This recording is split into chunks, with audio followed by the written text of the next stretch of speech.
What up, y'all? Appreciate you showing up, hanging out, listening to my dumb ass. Like and subscribe. So, continuation on yesterday's video, only because some new information came out. Now, I want to comment on King David's video. Iron Lord Podcast's own King David. Listen, I love King David. I love the Iron Lords. I love the Xbox community as a whole. You know, all the players in it. We don't have to always agree, which happens. And in this instance, I don't totally agree with what he said. Now, that being said, I believe that he believes that everything he says is factual and true based off of his experience. Obviously, that's where he's coming from. Now, I would say his opinion is a little bit biased because there's no secret. He does not like AI. He hates AI, I would say. He dislikes it so much that it's an enemy. AI is an op in his eyes. I don't know. I'm just exaggerating maybe, but he doesn't like AI. A lot of people don't like AI. I'm indifferent to it. If it's used purposefully and well, and it benefits us as society and as gamers and such, cool. If it's used maliciously, then not cool. So, you know, it goes both ways. It's like a weapon. It's like any other tool. You know, you got a hammer, you could build something, or you could hit somebody in the head with it. That's how it works. But anyway, he posited that Phil Spencer was perhaps fired, and because he was fired, Sarah Bond quit. Because, you know, you fired my boy, I'm out too, because he brought me in, you know, blah, blah, blah, right? Now, this was before Sarah Bond put out a statement, which was, I believe, today. So I'll give him that. I'll give him the benefit of the doubt on that. So maybe if he had that information, he might have said something different, or maybe he would have thought the same. Who knows? But the way that I look at it, right? I'm trying to be optimistic on this. I'm still a cynic deep down inside, right? I'm still looking at you with a side eye, you know what I'm saying? But on the optimistic side, I'm going to say that Phil spoke from the heart. He never really blatantly comes out and lies. Now, a lot of the donkey unicorns and points will say, just 4 games, he lied about that. It's like, no, he didn't. Context. Go back and listen to that conversation that he had with Tina Amini, because that's what it was. And listen to the words, all the words before and after, and then put it in context, and then come back to me and talk about he lied. He didn't lie. He spoke the truth at that moment. And he said they were going to go and they're going to reevaluate after they see what happens with the 4 games. That's what happened. They reevaluated to say, yo, we're going to make some money, more than 4 games. That's how it happened. It's simple. It's very elementary. But you guys are trying to shift the narrative and make something that isn't. Anyway, so in my experience, Phil has always been an honest dude, right? And so when he's putting out, well, honestly, he just put out his one statement, and I guess he cut it up and put it up on Twitter. So it's all the same statement. And I read that in the last video. And so everything in that seemed like Phil, you know? And so I was like, okay, that's cool. I have no reason to believe that Phil is trying to get one over on us. Any other, you know, ulterior motives for what? You know, he's retiring. King himself said he had met with Phil last year, I guess at Tokyo Game Show or something. And after that conversation he had with him, he said Phil's gonna leave. Phil's about to leave. Phil's, you know, blah blah. And now he's saying that they fired him. It's like, wait, if you knew a year before, 6 months before that he was leaving, why would you say they fired him if he already had the plans to leave? So that doesn't make sense right there. But whatever, that's fine. But the way that I'm coming about it, right? I'm like, okay, Phil said what he had to say, right? And now Sarah said what she had to say. Now I'm gonna go through that in the next video because I don't have it in front of me. I want to read through it exactly to give y'all. But I heard it. I forgot who read through it, but somebody read through it, and I was like, okay, that sounds like Sarah. That sounds all right. That sounds like it was missing from the other statements, basically. Why it was missing, we don't know, but whatever. Could have been just a communication thing. Could have been a scheduling thing. It could have been, I don't know what it could have been. I mean, the way that I understand it, the way that I'm taking it is that Phil was like, yo, I'm retiring, okay? And then Satya's like, all right, well, somebody's got to take your job, right? And then maybe Phil was like, Sarah? And Satya was like, I got somebody else. And so he went down to Core AI. He's like, you. And Asha was like, huh? Who? Me? What? He's like, come with me. And that was that. Now, Satya has every right in his position to hire whoever he wants for said position under him, right? He wants people that can do the job that he needs to be done. I'm not saying that Sarah can't do it. Of course she can. She's very capable. She's more than capable than most people in her position. But for AI, that's questionable because she is not AI. She can't, where she came from, T-Mobile or something like that. I mean, that's the thing. That's another thing. These Donkey Unicorns and Ponies were going after Sarah back in the day when she came and became the CEO of Xbox because she wasn't a gamer. Oh, she's not from the gaming industry, blah, blah, blah, right? So, but, she learned. She got in the role, her leadership role, and she learned what she needed to do, and she did a real good job, I would say. I would say she did an excellent job, so much in the ABK deal that they said, you come into the C-suite because you told them lawyers what was up, and boom, boom, boom. And so I think what happened, we try to look at the simplest solution, and it's probably the one that happened. What happened is, instead of all these conspiracy theories, I can't talk, is that, once again, Phil retired. Satya said, I got to fill the role. Phil was like, yo, what's up with Sarah? He's like, nah, I got somebody else in mind. Satya Nadella gave the role to someone else. Sarah was like, that's messed up. I'm out of here. Basically, because what else, where was she going to go? She going to get demoted to, Matt Booty's position or something? So I think she left because her job was given to someone else.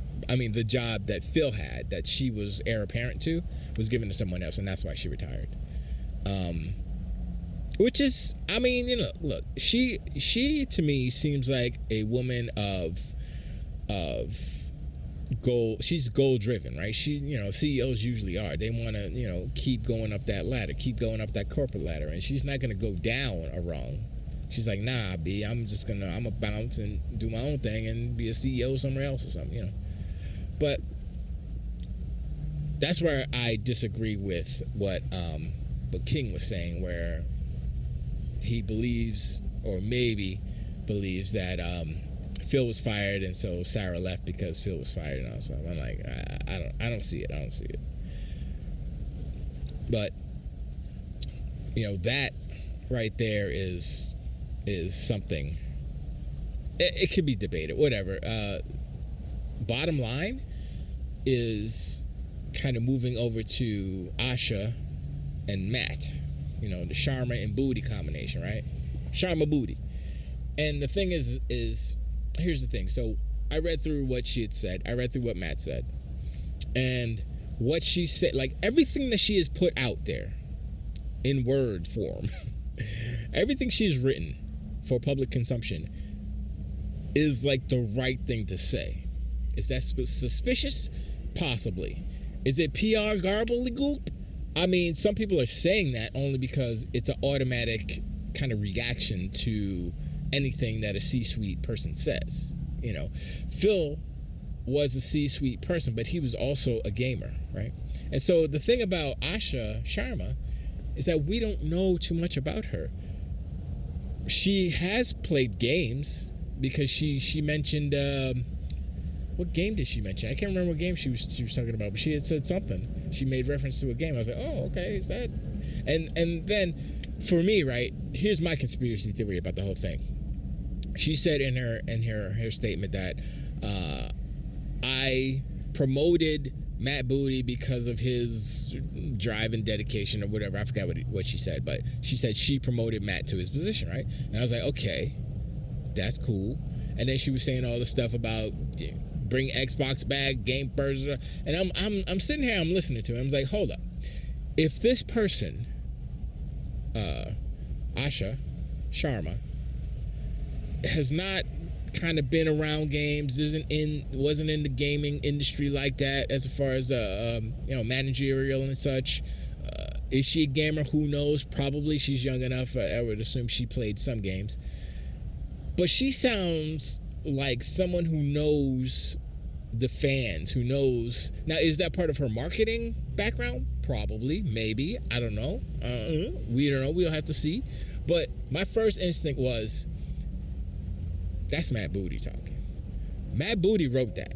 And maybe she got it and she put her own little flavor on it. But I'm saying that sounds like Matt Booty. So here's the scenario I present to you. Matthew Brutus Booty. I don't know what his middle name, but I'm going to call him Brutus. MBB. Matthew Brutus Booty.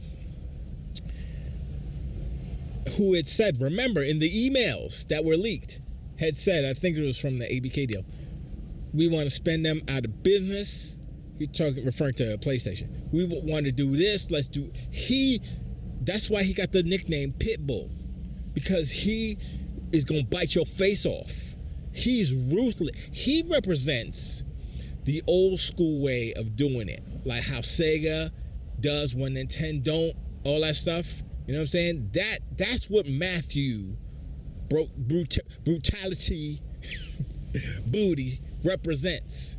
And so I'm looking at the verbiage that she put out there. I'm looking at that and I'm like, hold up. Matthew's right under her, pause. And she said, I promoted him because he knows what's up. I swear, Matthew is running game. He's saying all these things like, yeah, say this. We got to say this because, you know what I'm saying, people think that we this and we that. People think the Xbox is dead. People think that. You know, Matthew ain't stupid. He hears all this stuff. So he's like, and the thing is, we haven't been hearing Matthew's view on things, except for that email. The email opened the eyes of us. It should have opened everyone's eyes. But if you're ignoring it, go back and read what he said in those emails. He was ruthless. And it was Papa Phil that had the leash and the muzzle on him because he was like, nah, bro, we can't be like that. Kumbaya, son, kumbaya. And that's one critique I say about Phil. He was great. He's awesome. He saved Xbox, literally saved Xbox, but he was too nice. He was in the face of the competition that is and was PlayStation, how they were doing things, he was too nice. Now, his actions may have been more beneficial to the gaming industry as a whole, which I can't argue with. I can be like, you know what? Fine. Xbox loses face, but the industry is healthy because of the moves that Microsoft is doing by saving PlayStation, basically. By giving them games and giving them money because they ain't got no games. And so without Xbox, PlayStation would probably be bankrupt and failing, more so than they are right now. I don't know if they are, but Blue Point. Anyway, so that's my theory that Matt Booty is kind of shaping the narrative of what the future of Xbox is, while Asha is learning, figuring out. She's going to talk to Jason Arnold about the hardware. She's talking to Matt Booty about the studios. You know, she has a marketing background, so she knows about psychology. You have to have a psychology background if you have marketing, because marketing is literally psychology. So I think she might be the perfect fit after Phil's tenure, obviously, in that role, because she can guide the messaging. She can, as long as they come through and prove what they say, as a reality. Is that if they, not just talk the talk but walk the walk, if they do that, and that's what all the things she said right now and continue to do, and like prove to the fans, the old school fans, the graybeards, the silverbacks like me, that Xbox is still here, that they still care, then that's a whole different, like, I have not felt this way. Just taking all of the words that they have said, as they are, right? I haven't felt this way in a while because, like I said again, Phil was too nice. Phil was too diplomatic, you know what I mean?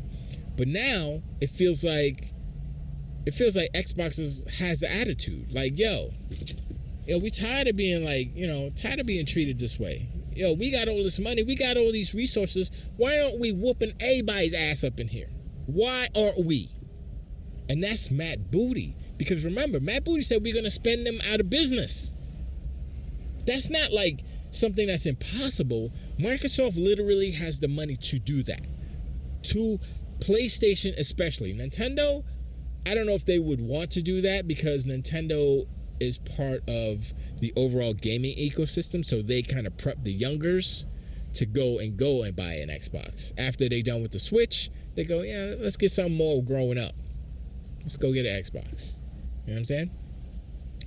And so that was my first instinct. I'm like, there's no way. If this lady, if Asha doesn't know anything about video games or anything, well, doesn't know as much about video games, how's she gonna say all the right things? How's she get? But once again, maybe like if it is her, right?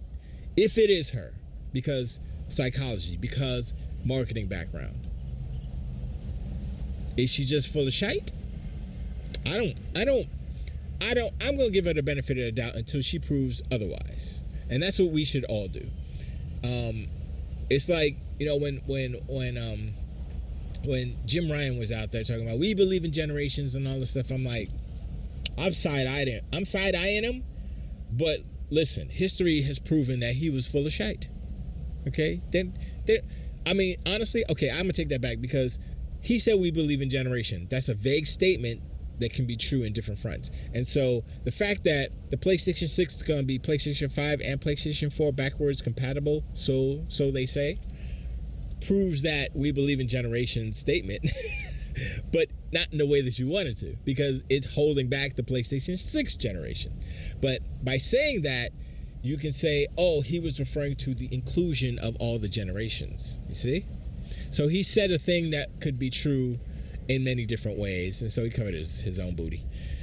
Not Matt, though. Matt is spend him out of existence, like put him out of business, because he knows the history of Sony, how they did Sega wrong back in the day, how they tried to do Xbox. They tried to do the same thing to Xbox, but they couldn't, because you can't do that to somebody who has 49,000 times the wealth that you have. You can't do it. Sony is so... Look, a little bit of tangent. I just watched the video of Destin Legary, and he did a video about the Bluepoint situation with PlayStation, how they closed Bluepoint. And he was not... Look, I seen many videos about many ponies, if you will. I watched the Kinda Funny one.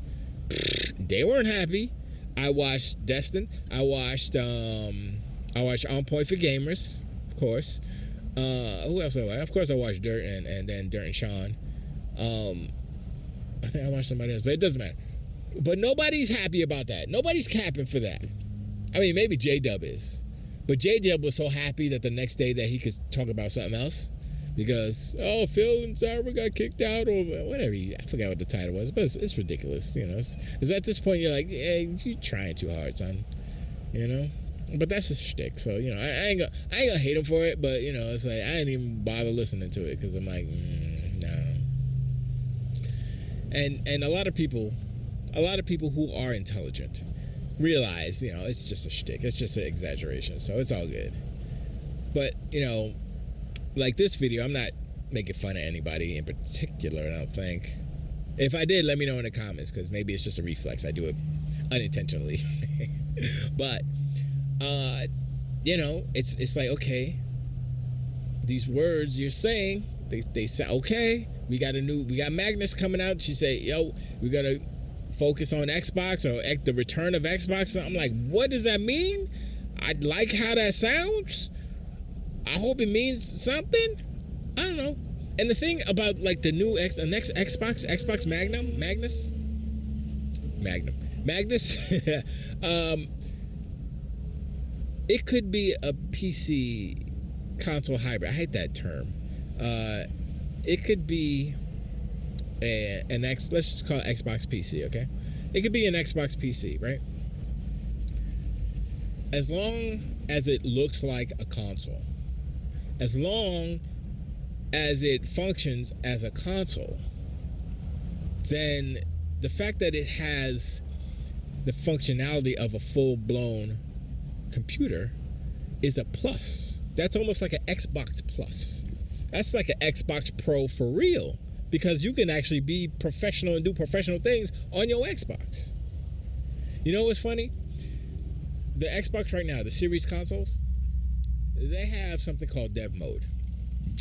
And Dev Mode is literally kind of like, if you want to say Xbox Series is to Xbox Magnum, as Dev Mode is to Windows, if you know what I'm saying. Like, the Dev Mode is another, I don't know if you want to call it another OS, but it's a different UI where you can download apps from, I guess, the Windows Store or whatever. And it's apps that aren't available on the game side of the UI. And so you could download, you could do the emulators, you can do all that stuff. You could, on your Xbox right now. So it actually has, right now, the series has limited but still functional PC-like features right now. 6 years ago they had this. I think it was for the series consoles too, if I'm not mistaken. Maybe not. But I mean the 1X and the 1S. But anyway, it doesn't matter. But like, I just thought about that. I think it was today or the other day. I was like, oh wait, the Xbox Series already kind of does that. So if they could just implement the same thing in the next Xbox Magnus, the Ultra Magnus, right?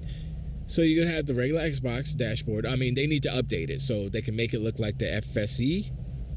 That's fine. You know, unify the user experience. That'd be fine. But then when you go to switch to Windows mode, you know, just go to one screen. You want to switch to dev mode, or want to switch to Windows mode. Boop, you hit it. Boom, it restarts, reboots in your Windows. And then you say you want to exit Windows mode. Like, have it be like a dedicated, not button, but a maybe long press on, and the Xbox guy comes up and there's an option there to switch from Xbox mode to Windows mode. Keep it simple like that. And I would say don't be worried about the boot up time. I mean, it's not going to be ridiculous because of SSD. So SSDs automatically load up faster. So I wouldn't be concerned about that so much, engineers. I'm telling you how to do your job. Not really, but I'm just saying, like, for the option to go back and forth, the speed of switching, I don't think is that important. I think that the functionality on the Windows side is important, that it functions as a PC, and the Xbox side as it functions as an Xbox, and it doesn't have any detriments to having Windows on that same hard drive. You know what I'm saying? Keep those two things separate so that they can be optimally functional on whichever side that you want. And the thing is, I'm gonna get a Magnus, right? I know King is talking about $14.99. That's how much it's gonna cost. Ain't no way. He's saying that now because Phil's not there anymore. Sarah's not there anymore. I'm like, ain't no way. Because it's about, like, if you want the 48 gig version, yeah, it might be $1,500 because you got 48 gigs of freaking DDR29 in it, of course. But if you want, you know, 16 to 24, maybe 24 is the bottom. It's not 14. It can't be 14. And plus, they already secured the RAM, so it's like, I don't think so. I mean, $1,000, maybe. I would say $799 for the little guy. Maybe they'll do 512. Maybe they'll do a la carte. Maybe they'll be like, yo, you could put an M2 drive in it, so it don't come with. It comes with freaking 120. It comes with whatever it takes to hold the OS. and then you slap in a drive of your choosing, of your size, and then that's how they do that. I don't know. Look, there's different ways that they configure it to keep the cost down. So that's and plus, the market could change by then, so we don't really know. But $14.99, nah, that's too much. That's too much. Even though Phil's gone, the new person and Matt, he knows. He's like, nah, no, we can't. That's too much. It's like common sense. Also, remember, Asha, marketing. Now, you could market it as a PC. So you say, yo, it's basically a PC. How much is a PC? $3,000. Comparable PC, it's only $15. Then you say, well, you know what? It's not that bad. If it functions as a PC with 24 gigs of RAM, 32 gigs of RAM, you gotta look at the market at that point. But anyway, sorry for the rambles. Appreciate y'all. Like and subscribe. Hit me up in the comments below. Let me know what you think. If you watched King David's show on the leaving, the retirement of Phil Spencer and the resigning of Sarah Bond, and do you think his take is more accurate, or do you take the words of Philip Spencer, Phil Dominus Maximus Aurelius Spencer, first of his name, last of his kind? Salute. You did some good work, kept Xbox alive. We appreciate you. And Sarah Bond came out and said some stuff too. You think she's full of shit, or you think she's, I don't know. We'll see. And like Asha, she's saying all the right things. That seems fishy. Doesn't that seem suspicious? I don't know. I hope it's 100% real, because I want to see the Xbox fragrance reach through the internet and slap all these duck unicorns and ponies and everybody else. And I want Xbox to grow a pair and start acting like they the big dog in the yard right now. That's all. But anyway, I appreciate. I'll talk to y'all next one. Till the way time.